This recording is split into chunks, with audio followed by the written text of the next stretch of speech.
오늘 시편 30편은 다윗이 지은 시로 슬픔이 변하여 춤이 되게 하신 하나님의 은혜에 감사하며 쓴 감사 찬양시입니다.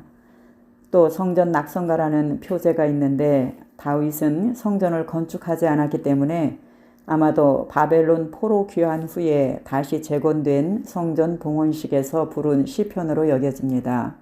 본문 내용을 살펴보면 1절에서 3절까지는 죽을 병에 걸려서 거의 무덤의 문턱까지 갔던 다윗을 죽음에서 건져주신 하나님의 은혜에 감사하는 내용이고 4절에서 5절까지는 하나님의 노여움은 잠깐이요 그 은총은 영원하다. 그러므로 하나님께 감사 찬양합시다 라고 감사할 것을 촉구하고 있고 6절에서 12절까지는 교만으로 인하여 죽을 위기에 처하였다가 하나님의 은혜로 구원받고 기쁨을 회복하게 된 경위를 소개하며 하나님께 영원히 감사 찬양을 드릴 것을 다짐하는 내용으로 되어 있습니다. 본문 1절에서 다윗은 여호와여 내가 주를 높일 것은 하나님을 높이겠다고 노래합니다. 그 이유는 무덤 앞까지 내려갔던 다윗을 주께서 나를 끌어내사 원수로 하여금 기뻐하지 못하게 하신 것 때문에 주를 높인다고 노래하고 있습니다. 오늘 우리에게도 이런 은혜가 있기를 축복합니다.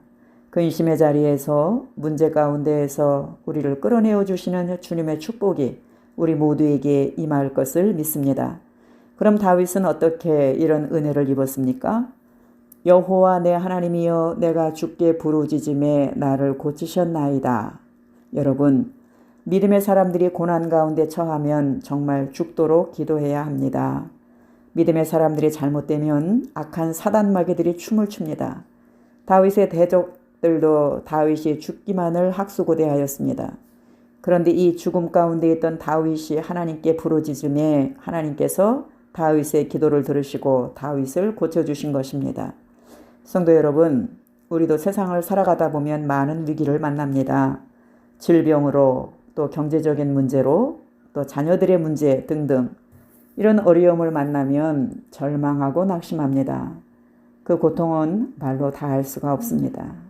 그래서 다윗은 그 고통을 무덤에 내려가는 고통이라고 말씀하고 있고 인생의 전역이라고 말씀하고 있습니다.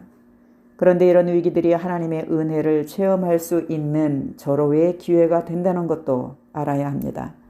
이런 위기 앞에서 왜 이런 위기를 주셨냐고, 왜 하나님 저에게 이러시냐고 하나님을 원망하고 불평하면 위기는 더 깊어지고 인생의 어두운 밤은 더 길어집니다. 오늘 다윗처럼 여호와 내 하나님이여 내가 주께 부르짖음에 또 여호와여 내가 주께 부르짖고 여호와께 간구하기를 기도했습니다. 기도가 해답입니다. 하나님은 하나님의 영광을 위해서라도 고난당하는 자들을 고난에서 건져주십니다. 악인들이 승리의 개가를 부르지 못하도록 또 하나님의 영광이 훼손되는 것을 막기 위해서라도 하나님의 자녀들을 무덤으로 내려가지 않게 하시고 깊은 수렁에서 건져주시는 것입니다. 우리가 보기에는 절망적인 상황도 하나님 보시기에는 아무것도 아닙니다. 하나님은 언제든지 상황을 역전시키실 수 있을 뿐 아니라 모든 만물이 하나님 앞에 무릎을 꿇게 하십니다. 여러분, 하나님은 우리가 위기에 처할 때에 또 어떤 문제를 가지고 기도할 때에 즉시 우리를 구원하시고 응답을 해 주실 수도 있지만 어느 때는 그대로 내버려 두시는 것 같은 그냥 방치하시는 것 같은 때가 있습니다. 그것은 우리가 진짜 하나님을 의지하는가? 우리의 믿음이 진실한가? 정말 하나님을 구원자로 여기고 있는가? 하나님께 구원의 소망을 두고 있는가를 보시기 위한 그러한 경우가 대부분이라는 것입니다. 그렇기 때문에 고난을 당할 때 어떤 사람은 더 단단한 신앙인으로 세워지는 사람도 있고 어떤 사람은 하나님을 원망하고 오히려 믿음에서 떨어지는 경우도 있습니다. 여러분, 이 새벽에 기도하시는 저와 우리 모든 성도님들은 하나님을 전적으로 의지하고 신뢰하는 지혜로운 성도님들이신 줄로 믿습니다. 그러므로 열심히 기도하시고 더 열심히 하나님을 찾으신다면, 더 하나님께 매달린다면 더 빨리, 더 먼저 우리에게 구원의 손, 치료의 손, 회복의 손, 또 희망의 손, 응답의 손을 내밀어 주실 것입니다. 이렇게 죽음에서 건진받고 응답받은 다윗이 이렇게 고백합니다.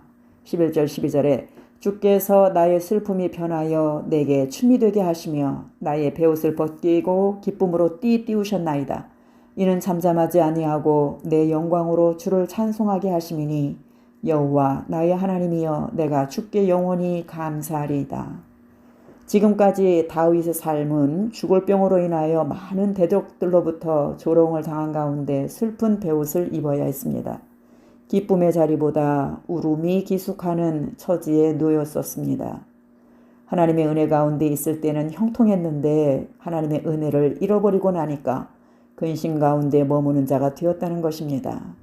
다윗은 이러한 삶의 변화, 즉 형통했을 때도 있었지만 죽을 병으로 인하여 근심 가운데로 삶이 떨어졌던 원인은 교만 때문이었다라고 하는 것을 알았습니다. 정말 교만은 우리 삶에 가장 경계해야 할 대상입니다. 교만 때문에 넘어지고 교만 때문에 패가 망신합니다. 교만은 하나님보다 자기 생각을 앞세우고 자기가 위에 있으려고 하는 인간의 욕망 중에 으뜸인 죄입니다. 우리가 환난을 당하는 것, 고난을 당하는 것을 꼼꼼히 그 원인을 찾아가다 보면 가장 밑에 교만이 있고 교만으로부터 죄가 출발하는 것을 알게 됩니다. 모든 죄의 뿌리가 교만과 연결되어 있다는 것입니다. 오늘 다윗도 자기가 죽을 병에까지 내몰린 것은 교만 때문이라는 것을 알았고 그래서 하나님께 처절하게 회개하였을 때 그의 슬픔의 옷을 벗기시고 기쁨으로 띠우게 하신 것을 찬양하고 있습니다. 그렇습니다. 회개는 아무리 해도 부족한 것입니다. 회개하면 하나님의 은혜가 임하고 회개하면 할수록 하나님께 더 긍휼하심을 잊게 됩니다. 이렇게 은혜를 입은 것에 대하여 다윗은 하나님께 영원히 감사하리이다. 감사로 하나님께 영광을 돌리고 있습니다. 하나님께 큰 은혜를 경험하면 할수록 더 큰 감사를 할 수 있습니다. 우리가 오늘 주님 앞에 나와서 기도할 수 있는 것, 이것이 은혜요. 이것이 감사입니다. 새벽 기도 없이 아침에 그냥 일어나면 내 힘으로 하루를 살아야 하지만 이렇게 새벽에 나와 기도하면 하나님이 하루를 살아주시는 것입니다. 그러니 얼마나 감사합니까? 성도 여러분, 우리가 평생 사는 날 동안 슬픔의 밤이 오지 않기를 모두 바라며 살아갑니다. 그러나 인생을 살다 보면 크고 작은 죄를 범하기 마련이고 그로 인하여 슬픔의 밤을 맞을 수가 있는데 우리가 어떻게 반응하느냐에 따라 길 수도 있고 짧을 수도 있습니다. 슬픔의 밤을 맞을 때에 하나님 앞에 바짝 엎드려서 회개하고 기도하면 슬픔의 밤은 속히 지나갈 것이고 기쁨의 새날이 우리에게 온다는 사실을 기억하시면서 오늘도 십자가에 나를 복종시키고 감사로 승리하시는 복된 날 되시기를 축복합니다. 기도하겠습니다. 하나님 아버지 감사합니다. 우리의 기도를 들으시고 응답해 주시는 좋으신 우리 하나님을 찬양합니다. 하나님이 세우신 주님의 몸된 교회를 축복하셔서 교회로서의 사명을 감당하게 하시니 감사합니다. 건강한 교회로 든든히 서가게 하시니 감사합니다. 주의 말씀이 왕성하여 날마다 구원받는 성도가 많아지게 하시니 감사합니다. 목사님의 목회 사역을 축복하셔서 날마다 승리케 하시니 감사합니다. 늘 교회와 목사님을 지켜주시기를 간절히 원합니다. 인생의 저녁과 같은 환난과 고난 가운데에서 우리를 끌어내어 주셔서 우리의 울음이 그치게 하시고 기쁨의 찬양을 부르게 하시는 우리 하나님께 영광을 돌립니다. 감사합니다, 주님. 오늘도 주의 전에서 주님의 이름으로 기도하는 모든 성도들의 기도와 간구에 우리 주님 속히 응답해 주셔서 주님의 거룩하신 이름이 존귀 여김받으시기를 간절히 원합니다.